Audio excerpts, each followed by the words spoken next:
What is going on, everybody? Welcome back to the channel. Aftersound here, bringing you Splinterlands content every single day. We also stream right here on this channel every Tuesday, Thursday, and Sunday morning, so come by and say hello.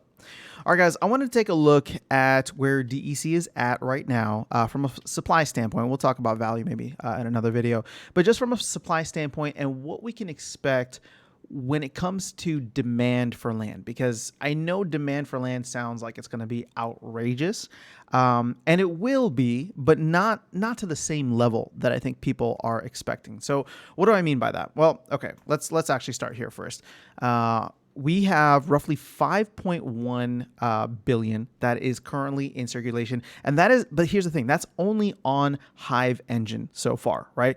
There's obviously a good amount, a couple hundred million sitting on both ETH and BSC or the BNB chains, simply for the liquidity pools in those respective chains. So we're looking at 5.1 billion. And more important here, let's go back to land.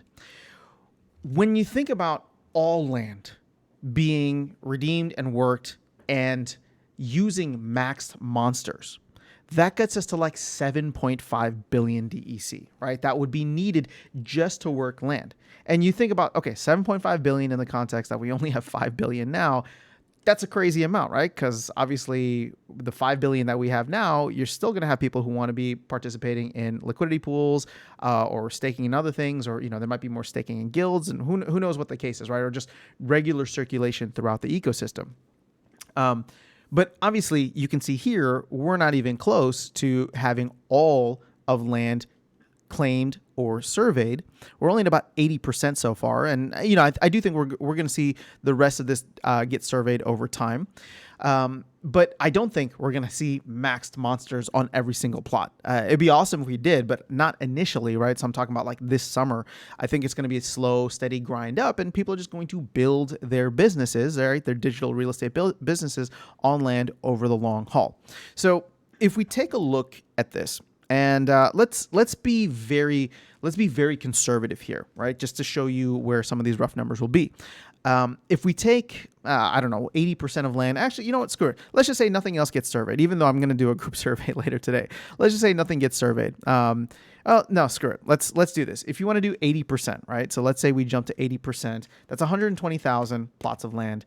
You're going to subtract, I don't know, we'll say 3,500 Rooney, assuming all Roonies are maxed on there.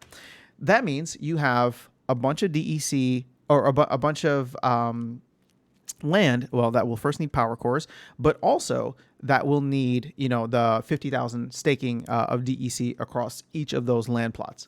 So here's the thing. I actually want to make it less than that. Let's say all the monsters are only halfway powered, right? They're halfway maxed. So we're not using the full 50,000, and maybe it's like a gradient or a spectrum scale where it's just like, let's just say half of the monsters are maxed out. The other half are maybe not. So instead of the 50,000, we're going to bring it down to 25K, all right? And so you're going to take that 116,000-ish plots multiplied by 25,000 per plot, and that gets us to like 3 billion. Again, this is assuming only 80% of land is being used, and all that land is only being, you know, farmed at half, you know, capacity. So again, just being very conservative here. But if we take a look at that, that's almost, we'll just call it 3 billion roughly. So I want to take a look at now the rich list and see where we're at from an overall perspective. So you obviously have a lot of accounts that are starting to collect a good amount of DEC, most likely to work their land. But the one that I want to take or pay close attention to here is what's available on Hive, because this includes both liquid as well as what's in LPs. And if we go over to TribalDex right here, you know, quick math, this is about almost 600 million. This is about 1.4 billion. DEC just in these two top pools, right? Swap.hive and DEC, and then DEC and SPS. So we're almost at, we'll just say like roughly 2 billion DEC that's in liquidity pools. And I would make the argument that I don't think a significant amount is going to come out because people are earning SPS there. And unless land just makes way more sense and land is super lucrative, we're probably not going to see people come out, come out of those liquidity pools. They probably will just go buy more DEC off the market, which would be great for the price of DEC. So if we take that, that means that circulating liquid supply is probably only 250 million or so. Now, granted, there's probably a lot of accounts here that are holding DEC and that are maybe just trading DEC, right? They bought it close to when we were at about 80% of PEG, and maybe they'll sell it for a nice 25% gain the moment we get close to PEG again, right? There could be some trading that's happening in there.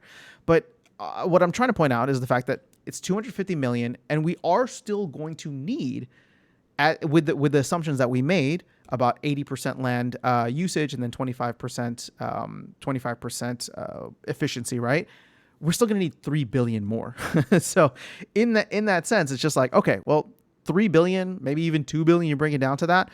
We don't have enough DEC. So there will be some burning of SPS. There will be something there, assuming, in my opinion, relatively conservative estimates for working land. Now, could the estimates be lower? Could we have an efficiency of like 25%? People just throwing like level 1 monsters, or people throwing on, whatever it is they have? Yeah, absolutely. But I do think that anything above, right, a billion and a half, maybe even 2 billion is still going to be significant in the sense of getting us to a place where maybe we don't need to burn that much more. I was hoping that we'd burn all the way down to roughly 5 billion. And here's the thing. We had 5.1 billion. I was hoping that we burn down below or get close to like only 4 billion in circulation, but we may not get there now because surveying, or land phase 1, wasn't as big of a burning event as we thought it would be. A lot of people just opted to survey their land without getting the starter packages. So taking that behavior, right, and trying to extrapolate and say like, well, let's not assume the massive amount, right? Let's not assume we're gonna burn, or we're gonna need a ton of DEC.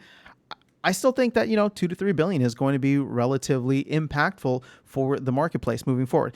And on top of that, I know I keep talking about other potential things, but if guild buildings require more, if tower defense has some DEC burning, if we get other game modes that could offer DEC burning in the future, that will all start to add up and hopefully be in that end of Q2 throughout Q3 era. So this is why I maintain that, I think it could be a fun summer of Splinterlands. Again, I'm talking about that mainly from a gaming perspective, and I do believe that will be the case. But when we talk about DEC getting back to PEG, I do think that there is a strong argument that could happen over the summer from a tokenomics perspective. Where that pushes the price of SPS, I don't know. Obviously, I have wildly optimistic dreams for that, but I try to stay very conservative here on the channel. But I do think getting DEC to PEG and having it stay at or near PEG, or even go above PEG often, would obviously be a good thing and a great thing long term for the economy, right? And maybe we don't get the crazy summer that I'm hoping for from a tokenomic standpoint, but it does put us in a good position to continue building, to continue burning, and adding utility for everything over the next, we'll call it 24 months, until we're about 12 months into the next Bitcoin halving. So ultimately, that's kind of what I'm seeing, anywhere between 2 to 3 billion more DEC that would be needed specifically for land. Again, with those conservative estimates or conservative assumptions.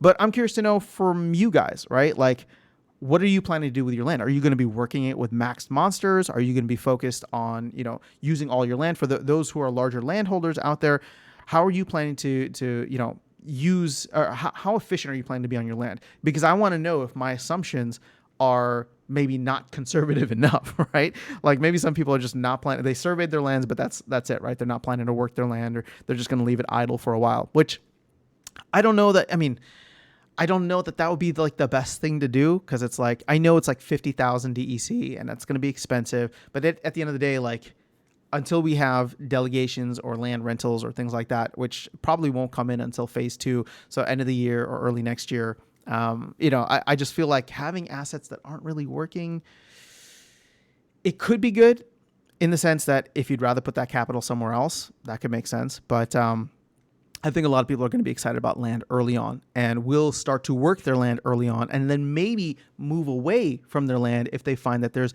better uses or better places to spend that 50,000 DEC. But I'm kind of getting outside the scope of this video. That is all I have for you guys. Let me know your thoughts in the comments below. I will catch you all in the next one and see you around the game. Take care.